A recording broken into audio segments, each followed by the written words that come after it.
So The Brutalist was directed by Brady Corbett and it stars Adrian Brody, Guy Pearce, and Felicity Jones. And it's about a man named Laszlo Toth, played by Adrian Brody, who leaves his home country and winds up in America. He winds up working for this very rich and mysterious man to create a project and such.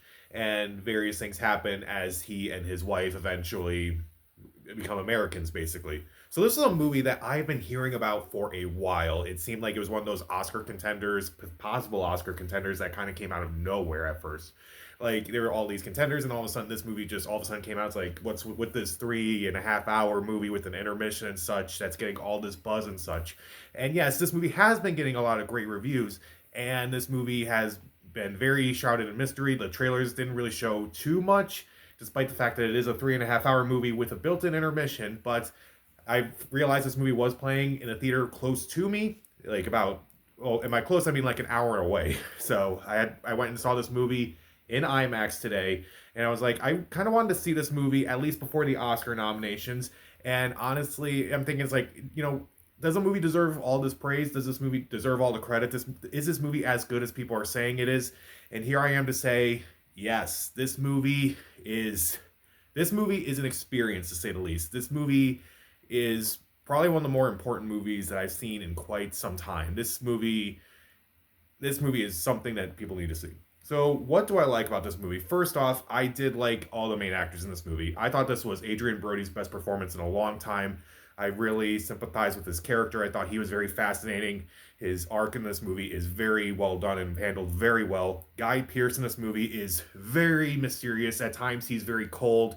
At times, he's trying to act human, but there's clearly something underneath him that he's trying to hide. And it's just very well done. And he is a very intimidating and disturbing presence in this movie. Felicity Jones, at first, I didn't really care for her character, but by the end of the movie, I was very surprised by her. It was particularly in her last scene. I'm like, she is fantastic in this movie. And I think that at some point I kind of just forgot I was even watching actors play characters. I felt like I was just watching these characters, and I think that's more of an important role with actors. It's not like just act. It's not just like going in and being like, hey, I'm just going to play this character and such. No, it's actually trying to be the character. And I honestly forgot for the longest time. It's like, oh right, these are actors playing these characters, and that's kind of like what happens. Like you should disappear into your roles in that way. I do also really like with this movie that there's a lot of humanity and humility with a lot of these characters and such. Like I feel like this movie, given the subject matter, there could be moments where it's like it could be just all heavy all the time. And don't get me wrong, this movie is extremely heavy and extremely powerful. But there are moments where it's like some characters say something that could be, kind of awkwardly funny at times. And it's like, I shouldn't be laughing at this. But there are moments where it's like, yeah, at least it's not a funny movie, but it's like it's showing that these characters are at least human. They're people. They kind of make mistakes and such. And I do think that's very fascinating. Also, the cinematography of this movie is astonishing. There are so many long takes in this movie, including the very opening shot of this movie, which I was impressed by. It was just incredible how it goes from like this traumatizing moment to this potentially joyous moment. It is incredible to see. And like by the time that shot ended, I'm like, okay, I'm getting this movie. I'm already getting this movie. The last shot of this movie too is also incredibly well done. Like, well, maybe not the last shot of the movie, but like the last shot of the end of the second act, that is also very well done. And I kind of forgot at times. I was even watching it, it's like, wait, did the camera cut it all? And they didn't. It's like, that is very impressive. Also, how they shoot a lot of these landscapes, incredible, very well done. And I'm like, this is a movie that really needs to be seen on the biggest screen possible. If you can get to an IMAX screen, see this movie in IMAX because it is worth watching. I do think the production design is very well done. The set design is incredible as well. It's just incredible to see. The score done by Daniel Blumberg, very powerful at times. It's both horrifying, joyous, basically covers pretty much every emotion that you can think of in this movie. And every score in this movie is incredibly well done. I do think that the themes of this movie are very interesting as well. Like, if you make something for art versus if you make something for money, how people from other countries try to assimilate in other countries. Do they lose their identity? Do they find this other identity and such? I do think that how it handles trauma is very interesting as well, and how, it not to get political or anything, but like the movie about how it handles the immigrant experience is very fascinating as well, and how some of these immigrants are viewed as horrible, evil people, and yet there's a lot of people who will vilify them who are actually really horrible people as well, and no one mentions that. That is very fascinating, and I think it says it pretty perfectly. The movie has also has a very old school feel to it. Obviously, you heard that this movie has an intermission. It's built in. It's about 15 minutes long.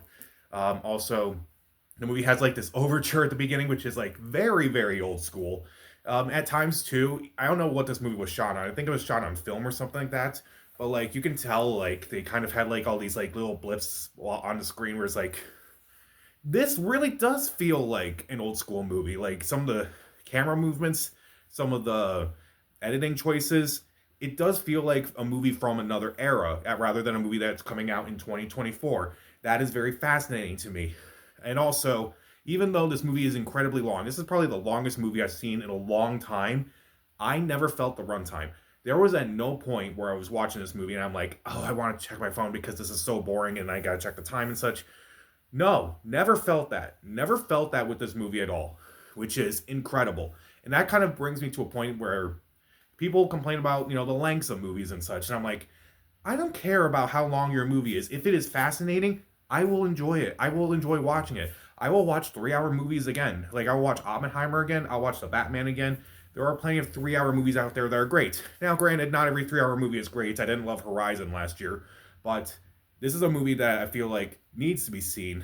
I personally really enjoyed it. Well, enjoy is a very strong word because, again, this movie is incredibly heavy. There's a lot of stuff that goes on in this movie, and I'm like, yikes, this movie deals with a lot. And you kind of should prepare for that before going into this movie. But it's definitely worth seeing. And definitely the runtime goes by fast. But are there a couple of things? There are a couple of things in this movie that I admittedly am not a big fan of. First off, there are some hints in this movie about some things that are happening, and I'm like, okay, let's see what you do with that. And the movie doesn't really do that. It's like, well, you have a 3.5 hour runtime. You could explore that a little bit more, but it's pretty much dropped right away. Also, it may be confusing at times. The movie does jump in time a lot, but it is still pretty straightforward. There are some moments in this movie where they kind of don't explain things that have happened. Like there's in the second act, there's like one moment where I won't spoil the movie, but basically it changes course for Adrian Brody and Felicity Jones and all their characters and such. Um, and eventually it involves their niece in such in a way, and their niece has a big announcement. I won't spoil what it is, but it's clearly has a lot of stuff that was not set up. And it's like, when did this happen? Like that doesn't really make a lot of sense. When did you meet this person and such? I don't get it. And also, I feel like the epilogue is a little jarring at times. First off, because it jumps so far in advance in time, and I'm like, this is really weird considering what we just sat through, and you're ending it in this era and like all this and such. I'm like, okay, fine, cool, kind of odd at times, but all right.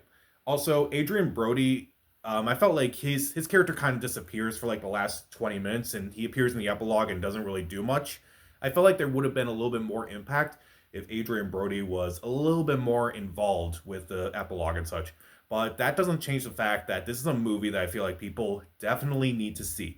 This is a movie that should be seen on the biggest screen possible. If you live near an IMAX theater and it's playing in IMAX, definitely see it. A lot of the imagery is definitely enhanced by seeing it on the biggest screen possible. There are moments where I was watching this movie and I'm like, oh right, I forgot I'm not actually close to it. I'm watching a movie. That is impressive. So The Brutalist is a movie that it needs to be seen. The storytell, there's some issues with the story. Some things are dropped that are not really explained. Some things are thrown in that are not really explained, and the epilogue is kind of choppy at times. But the acting, incredible. The cinematography, incredible. The production values are incredible. The score is incredible. The themes are very interesting, and they balance each other out so perfectly. And again, for its 3.5 hour running time, I hardly felt the length. Like, yeah, it's a very long movie, but I didn't care. I was invested. I cared. And I can't really say that about a lot of movies that came out in the last year. Yeah, this movie definitely deserves a lot of the praise that it's getting. And again, I would see this movie, try to see it on the biggest screen possible. Again, it is a heavy movie. It is a very heavy movie. So go in knowing that. But again, if you're a cinema lover, you're definitely going to want to check this movie out. I will give The Brutalist. I will go very strong on this one. I'll give it 4 out of 4 stars. See it. I think that's like the first time in a long time that I gave a 4 out of 4 star review to a movie that was playing in theaters. If I could go back in time and put this on my best of the year list for last year, I would. But I didn't see it until now because the movie was only playing in like New York and LA and such. Um, but and now that I finally got to see it, I'm really glad I got to see it before the Oscar nominations come out. So, what was the last movie that you thought was perfect in your eyes? Nothing was flawless. There was no flawless moment. There was, you know what I mean.